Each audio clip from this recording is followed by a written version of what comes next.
Saudação muito especial a você que nos acompanha na Arauto News, bem-vindos. Bem-vindos também ao nosso canal Arauto Play no YouTube.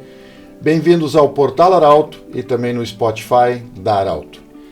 Estamos iniciando mais uma edição do Arauto Saúde para CEDIL Diagnóstico por Imagem, a única com ressonância magnética 3 Teslas do Vale do Rio Pardo, Vale do Taquari. A unidade da CEDIL em Santa Cruz fica na Capitão Fernando Tatti, número 700. Fortuna Cor, Clínica de Cardiologia, Dr. Tiago Fortuna, atendimento na Clínica Respirar e também na Thomas Flores 962, aliás 262, e também com seu consultório anexo Hospital de Veracruz. Instituto Regional de Especialidades, anexo Hospital de Monte Alverne, com a especialidade da otorrinolaringologia, reumatologia e dermatologia. E ainda conosco Sangalen, ações e terapias em saúde, especialista no diagnóstico e tratamento de doenças autoimunes e oncológicas. Agende já sua consulta no 3056-8686. Bom, hoje nós vamos abordar o tema suicídio. Durante o mês de setembro, são feitas as campanhas do Setembro Amarelo, direcionados à campanha contra o suicídio. Nós temos hoje a honra e a alegria de acolher a doutora Natália Garcia, que é médica, mas já com seus estudos quase concluídos na área da psiquiatria, vai ser psiquiatra, está já em formação. Sim. E a doutora Giovana Piscinin, que é médica clínica. São duas pessoas muito jovens. Quando a gente fala de jovem, a gente fala também que a campanha para falar sobre suicídio durante o mês de setembro também é uma campanha muito jovem. Ela começou em 2013, se eu não me engano, me corrijam depois se eu estou errado. 2013. Doutora Natália, é muito bom acolher vocês e eu até queria ouvir a opinião sua, doutora Giovana e doutora Natália, porque há uma linha em alguns setores se defende de que não se deve falar sobre suicídio em veículos de comunicação, em rede social, de forma pública. Tem algumas entidades que talvez dizem que isso não deve ser feito. Mas nós achamos relevante falar sobre combater e prevenir o suicídio. Qual a sua opinião? Bem-vinda. Inicialmente a campanha, como tu disseste, ela é uma campanha jovem mesmo, né? A gente percebe que um dos pilares assim da campanha desde 2013, quando começou pela Sociedade Brasileira de Psiquiatria, é justamente tentar diminuir o tabu que envolve toda a saúde mental e todas as doenças mentais. E a partir da tentativa de diminuir, de quebrar esses tabus, a gente conseguir abranger um pouco mais as pessoas que estão em sofrimento mental para conseguir ajudá-las, né? E diminuir a distância entre essa ajuda. E uma das maneiras que a gente vê serem bem efetivas para diminuir esse tabu é falar mais sobre isso, né? Envolve perguntar diretamente sobre o que aquela pessoa está sentindo dentro daquele desânimo, daquela sensação de desesperança com a vida, de entender se ela tem ou já teve algum pensamento de morte, vontade de morrer, ou viu no fim da vida, né, com o fim, em dar um fim para a vida dela como a solução dos problemas. Então, sim, eu acho que é importante a área da saúde mental, ela defende muito essa abordagem, né, sem papas na língua. A gente tem que perguntar. Sim. Doutora Giovana, bem-vinda, muito obrigado também. Alguém pode perguntar, mas o que tem a ver uma médica clínica com a questão do suicídio? Mas com certeza, e eu sei que vocês duas são amigas, com certeza, e você fala com outros psiquiatras, psicólogos, que você encaminha depois de uma consulta clínica. O que os clínicos, o que você diria aos clínicos, colegas, enfim, o que chama a atenção muitas vezes de que a pessoa pode estar pensando em suicídio? Bem-vinda. Então, obrigado, Pedro, por estar aqui mais uma vez. Então, realmente, assim, eu como clínica, eu vejo muito no consultório, os pacientes, eles nunca vêm com uma única queixa, né? E muitas vezes está ligado à saúde mental. Às vezes a gente faz vários exames, busca alternativas para descobrir o que o paciente tem, e muitas vezes ele não tem nada, ele só tem alguma coisa da saúde mental dele que não está adequada. Então, muitos pacientes assim acabam se emocionando porque estão com algum problema familiar, então que muitas vezes eles não conseguem falar isso dentro de casa. Então, às vezes, quando eles vêm para o consultório, o médico acaba também tendo que acolher, mesmo como clínica, eu também acabo acolhendo os pacientes porque às vezes eles estão com o emocional muito abalado e eles acabam se abrindo pra gente, assim, porque eu também dou a liberdade, né, pra isso. E muitas vezes a gente acaba encaminhando, né? Daí a gente fala, eu pergunto se tem algum pensamento de morte, que nem a Nath falou, né? E às vezes eles não chegam a ter, mas já pensaram alguma vez, assim, ou já tiveram algum fator em casa que pensaram em fugir de casa, coisa assim, mais infantil, digamos assim, mas que acontece bastante, assim. Sim, e você falou infantil, mas a gente pode ver, né, Natália, o grande número de suicídios que acontecem em pessoas jovens, né? A gente precisa falar sobre isso. E sempre, são momentos muito tristes, muito intensos, e que as pessoas, a gente não sabe o que de fato muitas vezes acontece. Mas é importante, e aí eu quero chamar a atenção também, é importante a família, colegas de trabalho, colegas de futebol, colegas de esporte, sempre tem a convivência, no caso, as pessoas que convivem com alguém que tem alguns sintomas, isso precisa ser considerado também. Como a gente faz esse encaminhamento ou conversa isso para encaminhar a pessoa?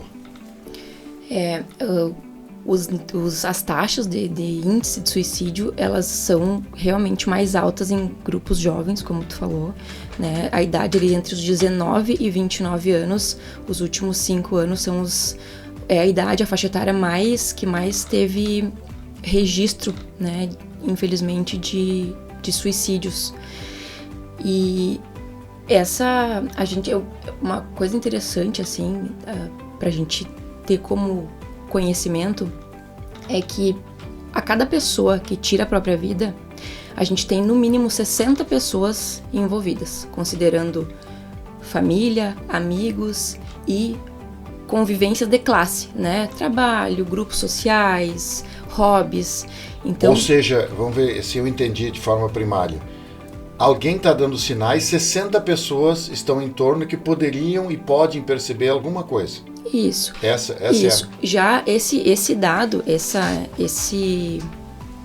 dado, né, eu trouxe já do paciente que, infelizmente, já cometeu o suicídio, né? A gente tem aí registro de impacto de pelo menos 60 pessoas, né?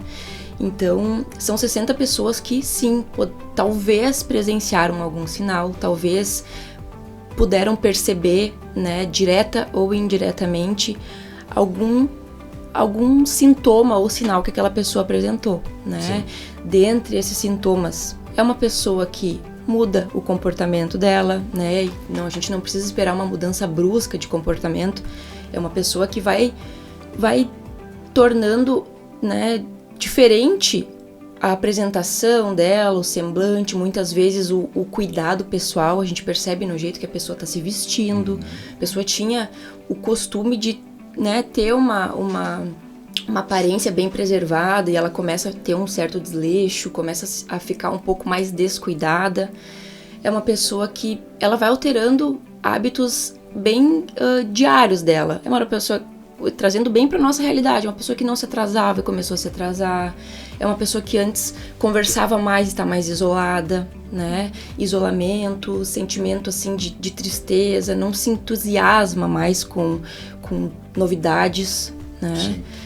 Doutora Giovana, quando a gente fala da parte clínica também, nós falamos sempre a gente está falando do suicídio, o ato, o fim, quando uma pessoa de diversas formas comete suicídio. Mas a gente pode entender também e compreender que, eu não sei se esse é o termo correto, mas é que há aquele suicídio lento.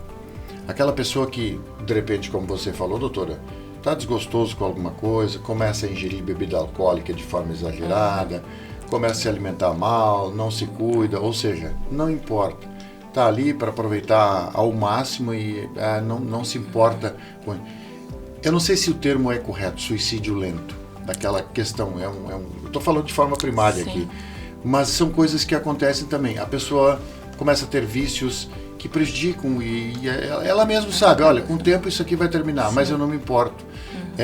Esse tipo de trabalho também precisa ser observado para que essa pessoa precisa recuperar sua saúde outra vez. Sim, eu noto assim, eu ainda faço plantão, né, e eu vejo muito que o que acontece é que os pacientes acabam ingerindo muitas medicações, né, às vezes eles sabem que eles têm vícios, mas eles não querem ajuda, a família, alguns têm ajuda até da família, mas mesmo assim não aceitam, outros a família já não quis mais tentar. Deixa eu perguntar, você que é plantonista, acontece com uma certa, em eventuais casos, da pessoa muitas vezes fazer isso para chamar atenção, dizer, olha, eu preciso de ajuda e aí acaba no plantão? Acontece bastante. Sim. Bastante, porque principalmente jovens, né, Nath, acontece bastante, assim, nessa faixa etária que a Nath falou, assim, é o que mais tem acontecido, assim.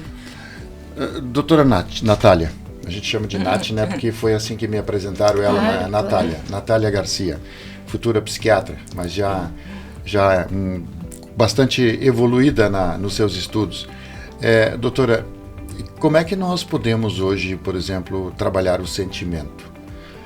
Que eu sei que há muito problema e muitas agressões e inclusive mortes por questões de sentimento. Como é que a pessoa tem que trabalhar o sentimento de não se sentir dono do outro? A paixão é uma coisa que pode ser muito boa, mas é uma coisa muito perigosa. A gente sabe disso. Como trabalhar isso e como isso muitas vezes também podem ser sinais, os exageros ser sinais de que algo grave pode acontecer, tanto com a pessoa ou uma pessoa cometer um homicídio também. Nesse sentido, o que o sentimento, qual é a regra para nós dominarmos ele?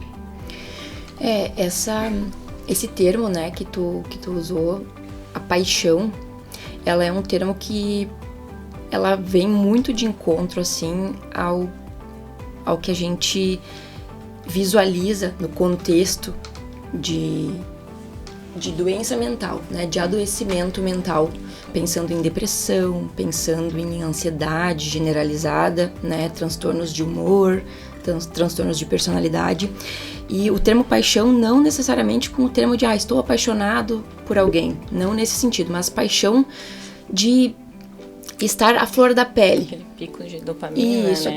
aquela energia, né, Sim. Que muitas vezes, nem sempre... Eu nem sei se dá para chamar de paixão o que eu quis interpretar, né? Mas eu acho que eu entendi. É uma coisa, essa pessoa é minha, sabe? Aquele sentido de posse, né? Que quando a pessoa perde, que tem aquele pico, não sei, a dopamina que... Sim. Né? É importante a gente ver essa situação, né, mais voltada pro olhar de relacionamentos que são importantes para a nossa saúde mental.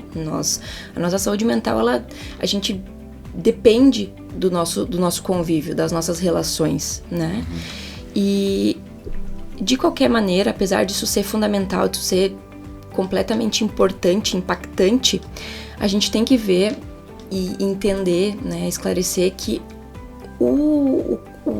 a pessoa que está em processo de adoecimento mental ou já está com a saúde mental prejudicada, já teve pensamentos de morte, necessariamente é uma pessoa que tem algum problema de saúde mental, né? Seja uma dependência química, né? Que a gente sabe que o acesso às drogas, à bebida, ela favorece esse comportamento, muitas vezes, autodepreciativo, porque ela desinibe a pessoa, né? Ela gera um ato de coragem.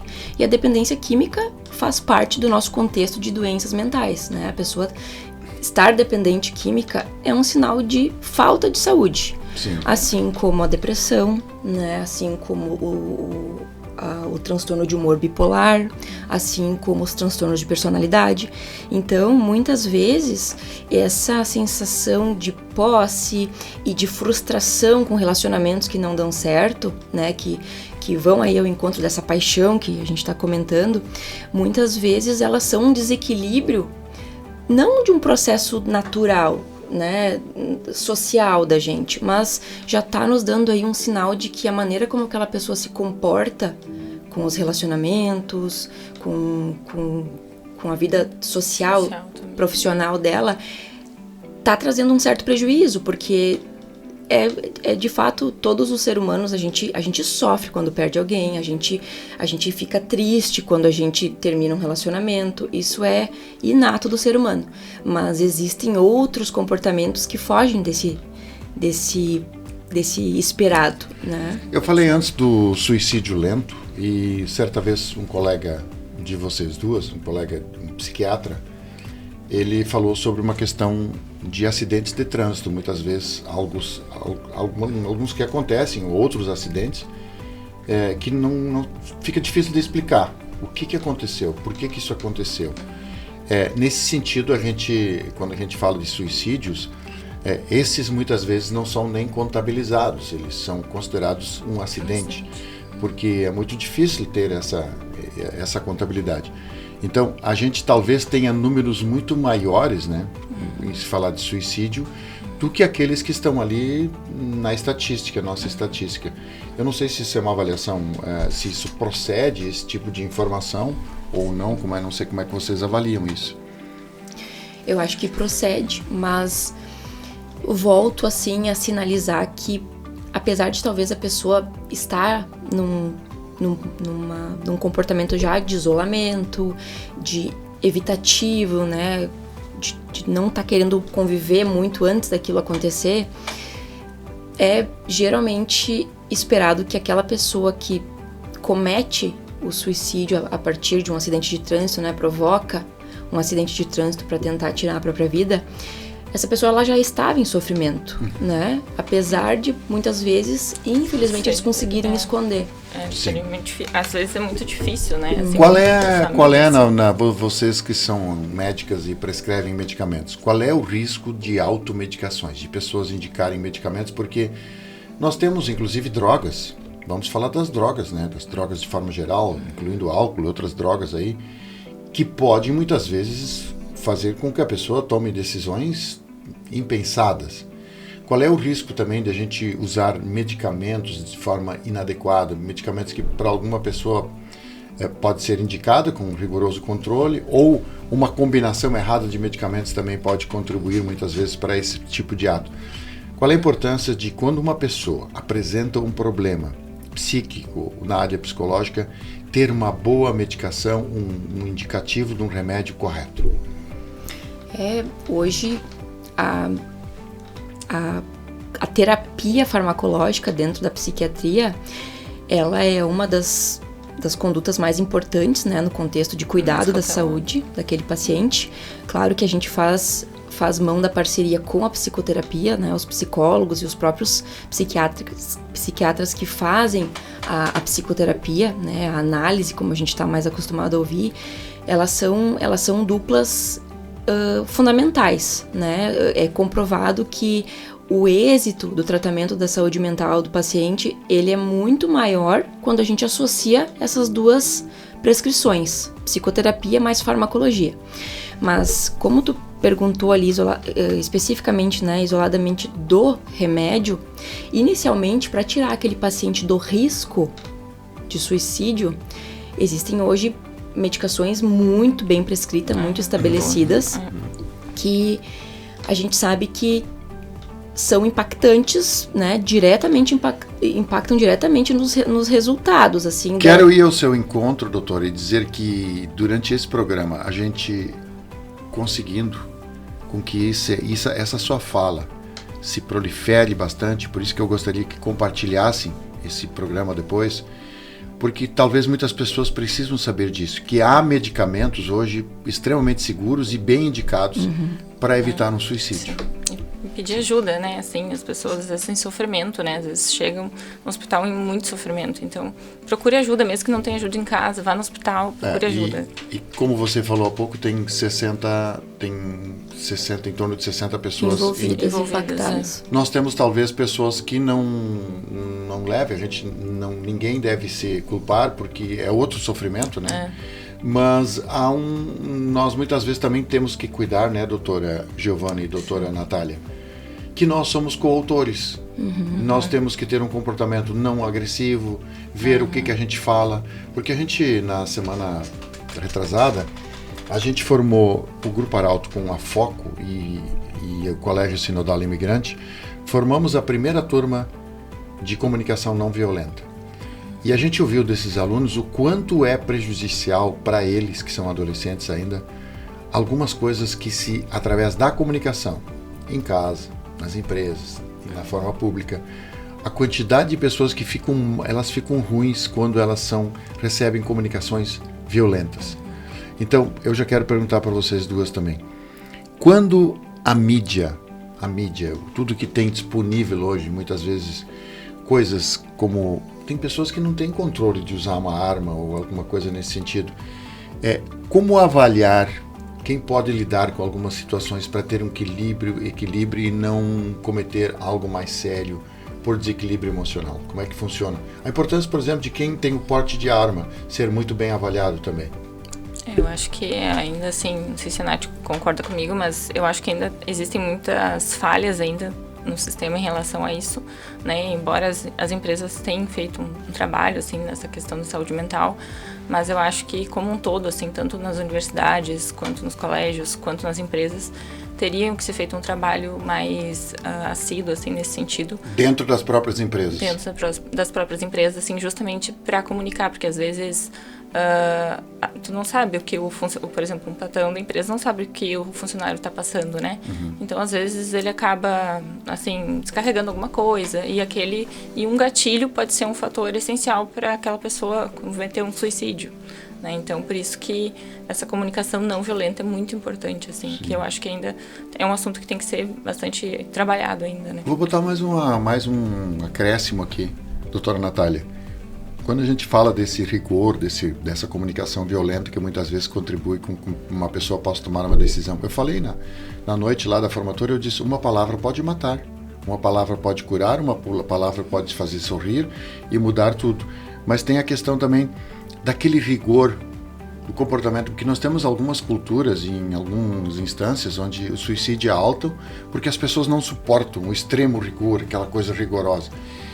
Como se trabalha, digamos, regras, mas não aquele rigor, assim, aquela coisa da pessoa se sentir, bom, se eu não fizer, eu estou terminado profissionalmente, enfim, e muitas vezes a pessoa sucumbe, não tem estrutura para isso. Esse excesso de rigor, muitas vezes, a contribuição disso. O rigor, né, a gente pode trazer isso pro âmbito da saúde mental, do adoecimento da nossa saúde mental, pensando nos casos de burnout, que é uma síndrome de esgotamento psíquico, né, diretamente relacionado com o nosso trabalho. E hoje é algo culturalmente estabelecido que a gente entregue muito. Nós temos que ser funcionais, nós temos que ser proativos. O ambiente de exposição, né, que eu acabo sempre direcionando para a própria internet, a internet nos expõe muito num contexto de comparação. E eu acho que esse é o principal perigo, porque nesse mesmo ambiente de exposição que a gente vê diversas pessoas, né, mostrando que elas têm uma rotina completa, elas acordam cedo, elas meditam, elas rezam, elas vão fazer uma corrida, elas levam as crianças na escola, elas têm um tempo para ouvir um podcast, elas têm toda a rotina muito organizada. E o que sobra para as outras pessoas que estão avaliando, que estão expostas àquilo ali, é se questionar, né? Aonde eu estou falhando que eu não estou conseguindo entregar aquilo? Sim. E muitas vezes no ambiente de trabalho a gente tem todo a parte corporativa daquela empresa também ter metas, né? O funcionário precisar cumprir algumas exigências para o funcionamento, né, geral da empresa, mas eu acho que, como a doutora Giovana falou, a própria empresa, né, a empresa que investe nessa assistência da saúde mental do funcionário dela, é uma empresa que investe em prevenção de um custo posterior, porque pensando em custos financeiros, ela tem um custo muito maior com aquele funcionário se ela tiver que reparar o dano depois. Um funcionário que está afastado. Custo social também. Custo social também. Doutora Giovana Piscinin, doutora Natália Garcia, nós queremos agradecer. Você tocou num assunto agora que mas o programa terminou, nós chegamos ao final. Tocou num assunto agora que é uma outra pauta já também.